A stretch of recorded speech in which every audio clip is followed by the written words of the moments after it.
What up, family? Ghetto News Reporter Mary Dash, Tweety Mary, and the Lee. Today is Sinful Sunday in my city, Chicago, April 10th, 2022, so they say. This going out to the so-called landlords at 1335 East 75th Street in my city, Chicago, on 75th in Kenwood. You know, I used to stay there with my foster parents, the Redmonds, about 4 years, from about 6 to 10 years of age.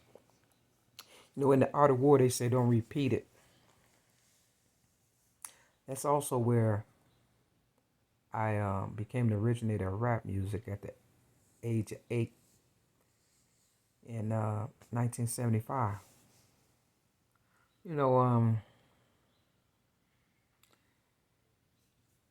Back in the day, I would, I wanted some candy and stuff. And candy used to be like a penny. They used to call it penny candy. You can go to the store and get it, some penny candy. And, I went in my foster mother, Betty Jean Redmond's pocketbook, they used to call it back in the day. And I tried to steal $100 bill. My fault. I tried to steal $1, and I ended up stealing $100 bill. Let's get it right, okay? And I tried to put the $100 bill back and get $1. And when I try to put the $100 bill to get $1, that's when my foster mother, Betty Jean Redmond, woke up. And I got my ass whooped that day. And I wonder, was she always, woke, or did she just so happen to wake up when I was trying to put it back? See, I'm not a thief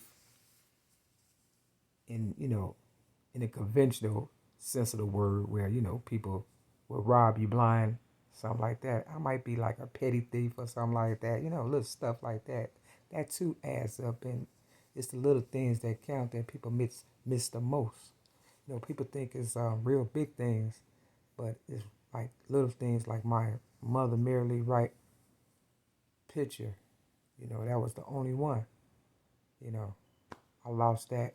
Somebody stole it or whatever in about 2012. Yeah. So I got my ass whooped, right? But did it stop me from stealing? Because it's still stealing, right? No need to sugarcoat it. And, in my mind, I thought she whooped my ass because I tried to put it back. You understand what I'm saying? And she probably did, because she knew, Betty Jean Redmond, my foster mother, knew that I was becoming a person of importance. And, she knew my humble beginnings and the fact that I became more and more knowledgeable with my writings by listening to music and things of that nature. She introduced me to music. They said music soothes the savage beast, and that's how, I got in tune with the staple singers, and she knew the staple singers, my family, my foster family, the Redmonds. Long story short, so the next time I decided I wanted some candy, because I love me some candy. Just because I didn't have no money didn't mean I wasn't gonna steal no candy. They used to have big ass Mr. Good bars at this store called Zayres, where the Jewels is at on 75th and Stony Island in my city, Chicago. And I used to steal so many big ass. It was like, you know, how a kilo look if you're a drug dealer. That's how big the candy bar was and stuff. That's why I ain't got no teeth to this day, for real. Long story short, one time I tried to, I did. I stole $10 and we was on our way to the store. I said, ooh, look what I found. You know what I'm saying? Knowing I stole the $10 out of my foster mother's pocketbook. But I didn't want her to not know that I stole it. You understand what I'm saying? Because I'm really not a thief. You understand? For real. God bless the child that got his own. Real talk. But, I put the $10 in my pocket. She ain't say nothing. Nobody said nothing. And, but it always stuck, to me or whatever and stuff, my conscience. And, a few years ago, maybe 3 years, I threw that $10 back because it's, I believe, an African group of people living in the house now because on the on the fence, they had a book and a website. It was kind of real, you know, um, it's like they was mocking me or something. You understand what I'm saying? And they got Harriet Tubman's picture in the window of the front of the building or whatever and stuff. Long story short, um, yeah, I threw that $10 back at 1335 East 75th Street. So if you get this video, whoever is living there, 75th and Kenwood, and you found $10, you know, that was me. And I look at it like this. If you are a person who have done some wrong, you ain't got to sell your soul or nothing like that. Just throw $10 back at that motherfucking address, 1335 East 75th Street. You understand what I'm saying? Real talk. And, ask God for forgiveness and keep it pushing. If you can spend $10 on a bag of weed, spend $10 and ask my higher power to forgive you. I remember I used to sell mace back in the day when I was selling general merchandise, and this one girl, she asked me how much I was selling the mace for. I said $10, and she said $10. I said your life ain't worth $10, and she bought it, and then she came back. She said, you know what? I'm glad I bought that mace because that mace saved my life. Somebody was messing with me, and I had to use it. I was downtown not too long ago, and these white guys, was hanging around or whatever, and I was trying to test the temperature because they looked like a bunch of roughnecks. This was around the time they was looting the city. People were stealing everything for real, for real. And, I was just talking to one of the guys, and one of his buddies walked up behind me, and hit me in the back of the head. I said, Dad, what, you know what I'm saying? And then the guy I was talking to ran up on me, and I had some mace, and I maced him. And he was like, is that all you got left? I said, you want to find out? Now, I would have never maced him had I never got hit in the back of the head from his friend. But not only that, when I got railroaded May 31st, 2008 for so-called disarming a police officer, something I did not do, in Rogers Park on Devon and Clark, and my initial stop, they pulled me over for tinted windows. I had my insurance. I had my seatbelt on. I was on my way to a gospel fest. This real talk. And, the so-called undercovers who probably wasn't the police, but just, wanted to harass me because I was giving my book away, Rhymes, Poems, and Metaphors plus one song, and somebody knew that it was harming them more so than it was harming me at the time.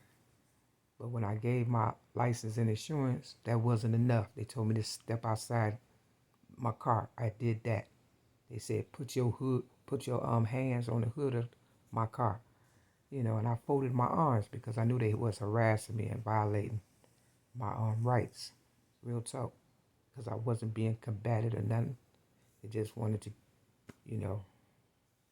usher in this new world order and get me to go off and provoke me.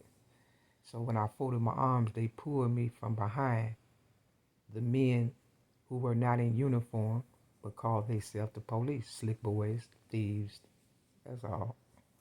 And they pulled me down and they maced me. There was no reason for them to mace me, nor pull me down from behind. Especially if there was no female officer and I wasn't putting up a struggle or anything. All they had to do was give me a ticket and send me on my way. but they wanted to get me off the streets and railroad me and do the most.